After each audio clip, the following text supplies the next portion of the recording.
Meque é, família, daqui fala o J Privado. Atenção, eu, J Privado. MPLA suspende Mário Durão e o Ancana Oliveira. Qual é a nossa força? Tudo isso e muito mais você acompanha aqui agora no canal MSTV, a TV que chega até você, a TV que não baixou lá uma semana. E a família?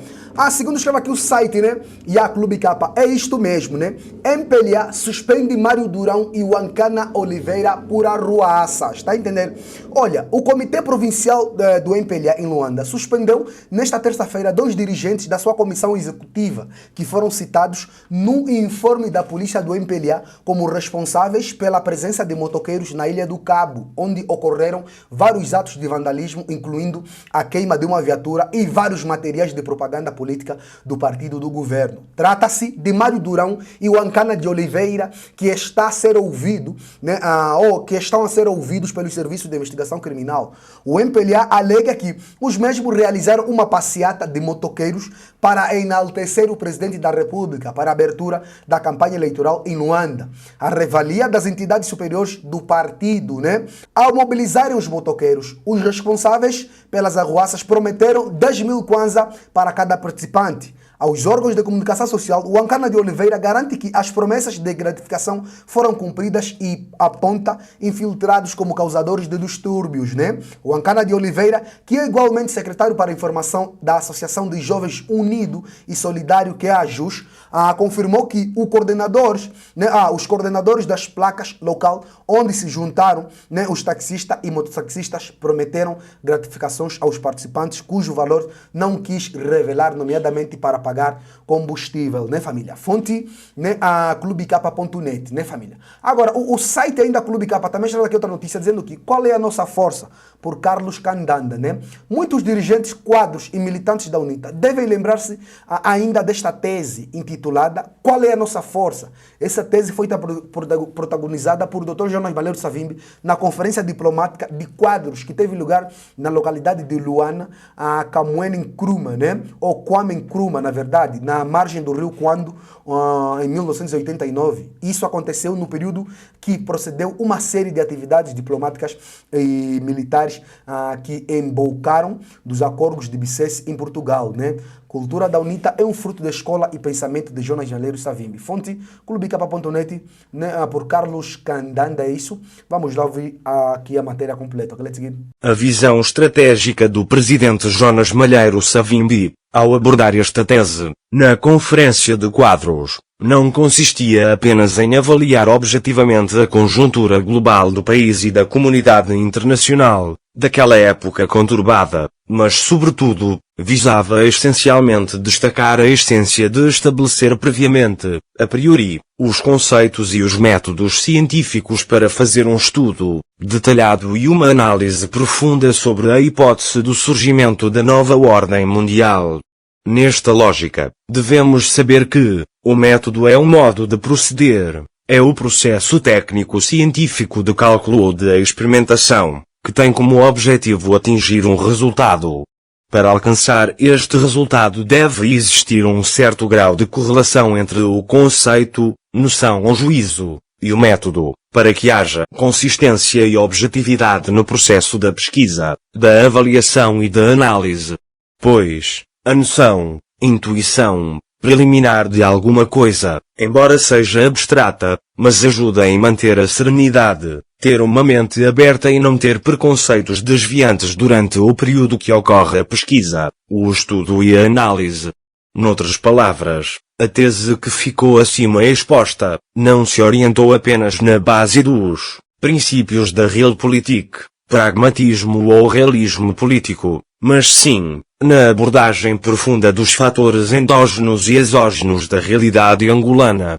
Pois, na altura existia 2 estados, dentro de um estado, que tinham territórios bem definidos, administrados separadamente, com sistemas políticos distintos, gozando a legitimidade política, como sujeitos do direito internacional, reconhecidos, formalmente pelas Nações Unidas e pela Troika dos Observadores. Veja que, na altura, a Jamba tinha sob sua administração 70% do território nacional, ao passo que, 30% do território nacional estava sob controle do governo de Luanda, ao longo do Oceano Atlântico.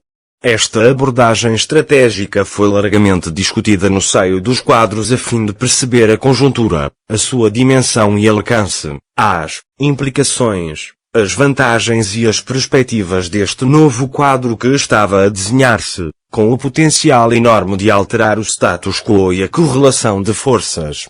Na verdade, como sabemos agora, o seu impacto foi tremendo, que justificou a preocupação do presidente Jonas Savimbi de trazer este tema ao debate da Conferência de Quadros, políticos, militares e diplomatas.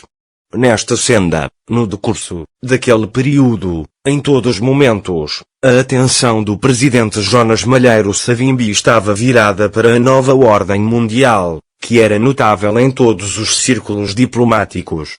Por isso, uma boa parte dos seus pronunciamentos públicos e dos discursos internos, que abundam a mídia social, foram feitos na base das reflexões profundas, com o fim de expor o seu raciocínio e a sua visão estratégica sobre o futuro de Angola, que era a sua preocupação principal, à qual dedicou toda a sua vida.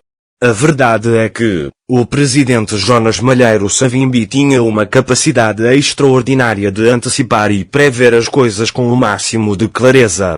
Ele passava dias e noites a pesquisar, a analisar, cruzar dados fiáveis, apurar os factos e fazer todos os esforços possíveis para perceber o fenómeno antes de tomar medidas concretas e traçar uma estratégia viável. Pois, Jonas Savimbi era um homem imponente, de convicções profundas, com espírito crítico, minucioso na planificação, e que não tomava empiricamente as decisões fulcrais sem fazer uma análise profunda, com dados concretos. Por isso, nos dias de hoje nota-se claramente a profundidade, a objetividade, a consistência, a lucidez, a perspicácia e a atualidade dos seus discursos e pronunciamentos sobre a realidade de Angola que vivemos hoje. Aliás, na apresentação da tese, em Luanda, Jonas Savimbi enfatizou o facto de que, por falta de fazer um estudo minucioso e profundo para apurar os factos e determinar as suas capacidades, isso pode conduzir ao seguinte cenário: de um lado, ficar aquém das suas capacidades sem poder optimizar o seu potencial para alcançar os objetivos desejados; de outro lado, pode fazer uma estimativa por cima das suas capacidades e depois sofrer retrocessos ou derrotas. Por isso, uma avaliação completa e substancial permite agir de modo segura, eficiente, eficaz e efetiva, evitando cair em erros de cálculos, que geralmente causam prejuízos enormes. Por isso, é imperativo entrar no âmago do problema para percebê-lo na profundidade e medir as capacidades de todas as partes envolvidas de modo a permitir obter um quadro real do contexto, que permita traçar uma estratégia consentânea. Em termos científicos, a avaliação de um fenómeno passa por uma atitude equidistante, logo na fase inicial, ter a mente aberta, sem ter preconceitos, buscar factos, interpretá-los fielmente, tirar conclusões objetivas, e buscar soluções adequadas. Convém notar que, se o procedimento for empírico, parcial ou superficial, o resultado do estudo e da análise será errado e as medidas tomadas não corresponderão à realidade. Todavia, por natureza, este contexto superficial poderá pendurar durante algum tempo, mas na medida em que as coisas amadurecer a base de sustentação deste fenómeno estará igualmente no processo gradual de erosão, que conduzirá ao desmoronamento. Para resumir o meu raciocínio sobre esta tese, de ordem instrutiva, gostaria de afirmar que, no decurso deste período, desde 2002 até agora, a consciência patriótica do povo angolano cresceu substancialmente. Nisso, constata-se uma postura resiliente, assente na cidadania, que está a quebrar os tabus ideológicos e étnico-culturais, que serviram de instrumentos de alienação sociocultural, da exclusão política, da etnização do poder estatal e do enriquecimento ilícito da classe dominante. Neste respeito, Quando fazer uma observação atenta será fácil dar conta que o pensamento estratégico do presidente Jonas Malheiro Savimbi serviu de alavanca e do fator catalisador da transformação da cidadania e da tomada de consciência dos angolanos. Creio que isso deveu-se à dimensão da sua visão política e à postura digna do seu partido e dos seus quadros, que souberam valorizar e interpretar corretamente o seu pensamento estratégico, que se afirmou gradualmente no seio da sociedade angolana. O alcance do pensamento do Jonas Malheiro Savimbi ficou percebido antecipadamente pelo regime, que logo em 2002, intensificou o combate cerrado, usando vários mecanismos. Porém, isso teve uma reação inversa, como bumerangue, que deu voltas, despertando a consciência das pessoas, atingindo profundamente a imagem do regime, que estava fortemente abalada pela corrupção, pela má gestão do erário público e pela má governação. Tudo isso estava bem diagnosticado por Jonas Savimbi, apesar da diabolização feita como forma de ocultar e denegrir a sua visão política. Na verdade, muita gente não tem uma mínima noção de que a cultura da UNITA é o fruto da escola do pensamento do Jonas Malheiro Savimbi, feito através do trabalho aturado de muitas décadas da formação de quadros políticos, militares, administrativos, técnicos e diplomatas. Veja que, além de ser o líder do partido, Jonas Savimbi foi um professor, um formador e um educador, aplicado, dinâmico, assíduo, dedicado, exigente e sempre presente nas salas de aulas e noutros fóruns de formação e de educação política, diplomática, militar e literária.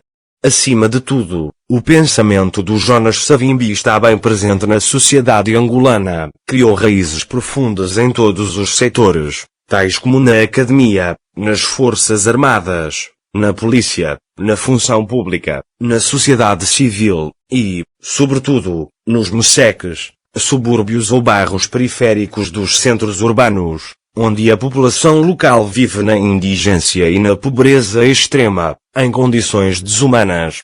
Enfim, a mudança do regime tornou-se uma exigência e um desidrato nacional, e tem a ressonância forte na consciência da maioria dos angolanos, cuja afirmação deve ser aceite naturalmente pelo regime, para que os seus frutos sirvam de pressupostos da estabilidade política, do bem-estar social, do desenvolvimento sustentável e do crescimento econômico equilibrado, que deve beneficiar todos os estratos sociais da sociedade angolana, na base da cidadania, do trabalho, da produção, da produtividade, da prestação de serviços, da solidariedade, do mérito e da meritocracia.